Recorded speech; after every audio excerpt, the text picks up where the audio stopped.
Hey, SpaceWatchers, this is Space Café Radio, your channel about trends, awesome events and interesting people in the space sector. Today, we are live here from Bremen for you, and we are at OHB, where today we had the chance to see the Sentinel-4 and the MTGS in the clean room. I'm Thorsten Krinning, and today we are diving into the world of weather forecasting, climate monitoring and space-based data with a leading expert. Joining me is Dr. Richard Engelen, the Deputy Director of the Copernicus Atmosphere Monitoring Services, which we refer later on as CAMS, at the European Centre for Medium Range Weather Forecast, ECMWF. Dr. Engelen, thank you very much for being here. How are you doing today? Thank you. It's very nice to meet you as well. And I'm doing fine. Great. So let's start with the basic. What is the ECMWF and what role does it play in the European and global context?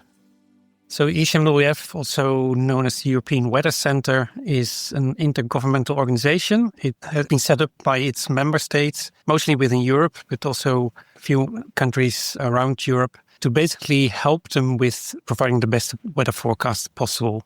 So we provide global weather forecasts every day, actually twice a day, to our member states to help them with their national weather forecast. So this is our core task as an institute.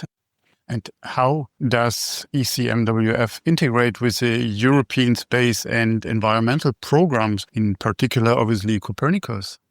So for weather forecasting, satellite data are critical. We really need the satellite observations to make sure we have a good view of the atmosphere before we actually do the forecast for the next few days. We want to know as best as possible what the atmosphere looks like. So we have a lot of experience with that, and that has helped us to also become part of Copernicus, the EU Earth Observation Program, where the European Commission has actually entrusted ECMWF to run two of the services that are part of the program. One on climate monitoring, climate data, and the other one on atmosphere monitoring and air quality.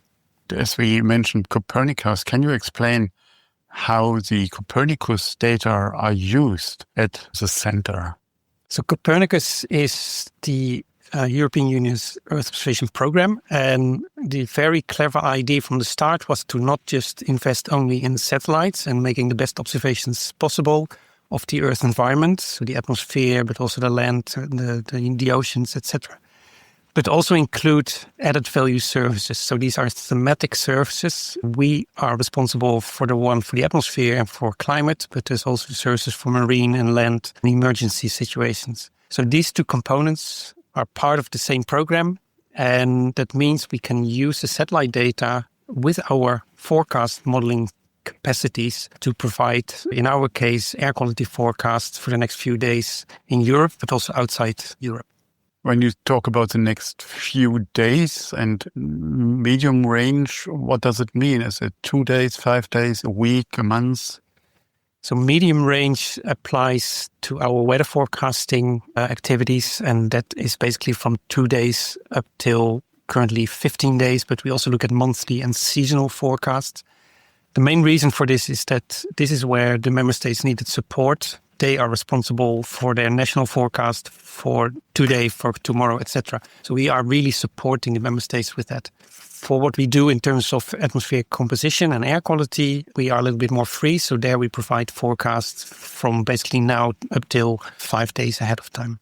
And before we dive into the services you just talked about, who are the primary beneficiaries of these services today?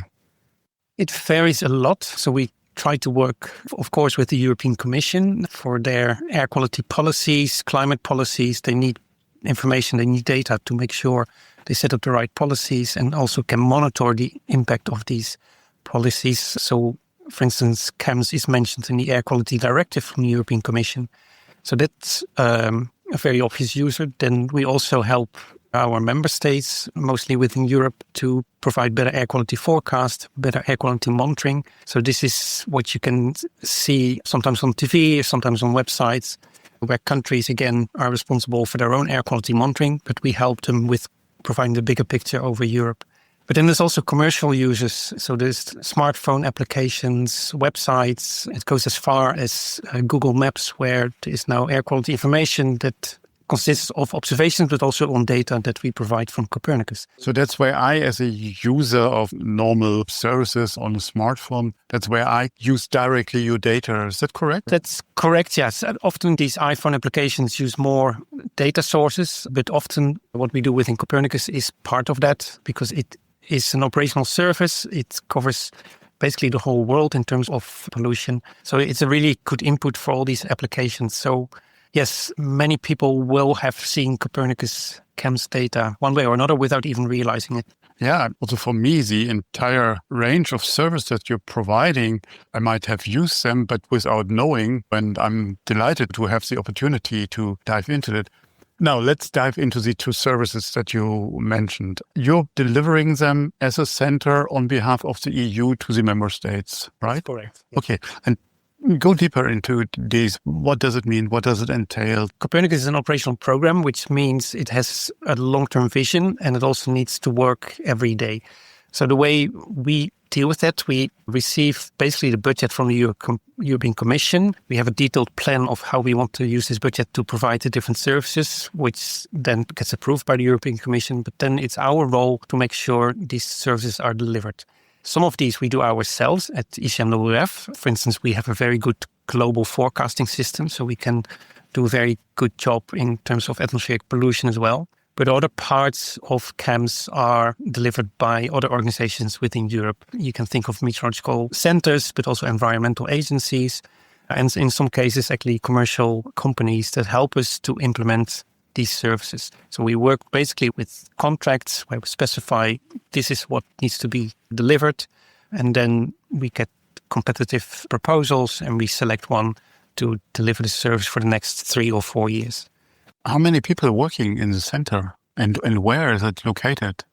At ICMWF itself, the whole organization is probably now close to 500 staff members, but that includes all we do. For Copernicus specifically, that's a hard one to estimate, but probably close to 100 for running both of the services. So this includes scientists, people who actually run some of the operational services we deliver ourselves, but also the administrative support, the computing support, everything included. Can you give us an idea how long it takes from acquiring the data on the satellite to making use out of it? So are we talking about hours or talking about minutes? So how long is that? We talk in most cases about hours. So for the global forecast we do for atmospheric pollution, and that's focusing on the long-range transport of pollution like smoke from fires, desert dust entering into Europe. So these global forecasts we produce twice a day, every 12 hours, and we use the most up-to-date satellite data. So we basically ask the space agencies who provide the data to deliver the data within about 4 hours. So we can receive it, merge it with our forecasting system and produce the actual forecast. So it's a very strict timing of all the steps to make sure every day we produce this forecast on time. So what I do understand is that you're using multiple sources of data as well. So it's not just one satellite that fits all. Do you have multiple sources? Yes, right? Yes. So we have been using data from meteorological satellites for decades. We still use them also for the CHEMS forecast because we need to know what the atmosphere looks like. But then to make sure we stay as close to the truth as possible, we use observations from different satellites to look at ozone, to look at NO2, to look at carbon monoxide, etc. So it's really important for us to have this capacity in space to look at the different parts of the atmosphere. So this is how it works for the global forecast. For the European air quality forecast that we produce once a day, there we work mostly with ground-based observation, air quality observations made in the different member states that are brought together by the European Environment Agency and then sent to us. But in order to provide the forecast, we work with 11 air quality forecast models hosted by 11 different countries within Europe. And we do this because we want to make sure we benefit from all the expertise available in the different countries. They all do it slightly differently. It also helps us then to have some sort of uncertainty estimate of the forecast because we do things slightly differently in the different models. So we can say for this day, we're pretty sure it will be like this. For another day, there might be a little bit more uncertainty. So having these 11 models together allows us to do this and also really use the expertise we have in Europe. Is it good to have these 11 models or is it just a typical sign for Europe? I would call it a typical good sign of Europe. I think it's really beneficial because we know that modeling air quality is difficult. So having slightly different approaches and also just having the experience of the different groups together and then having them talk to each other helps us to improve all the models. And in terms of the forecast, we don't provide 11 forecasts. We provide one single forecast, which is basically the average of the 11. We can show, scientifically been shown, that this one single forecast is better than any individual model forecast if you do that. What makes the center's forecasting techniques stand out on a global scale? We see as we speak that Dodge is entering NOAA and with the aim to dismantle the weather services, which created obviously a lot of shockwaves worldwide. But where's Europe standing out, or are we standing out? We're definitely, together with some of the other largest centers, among the top in the world. We pride ourselves, DCMF, to make sure we provide the best forecast that can be produced. It always has been a friendly competitiveness in this domain, which has helped the different countries that do these global forecasts. So I think the international collaboration has really played a big role. If we look at Copernicus, I think that stands out because it was, from the initial start, the early vision was to have really a long-term plan how to do this, not just measure the atmosphere and the environment with satellite, but have these services as well.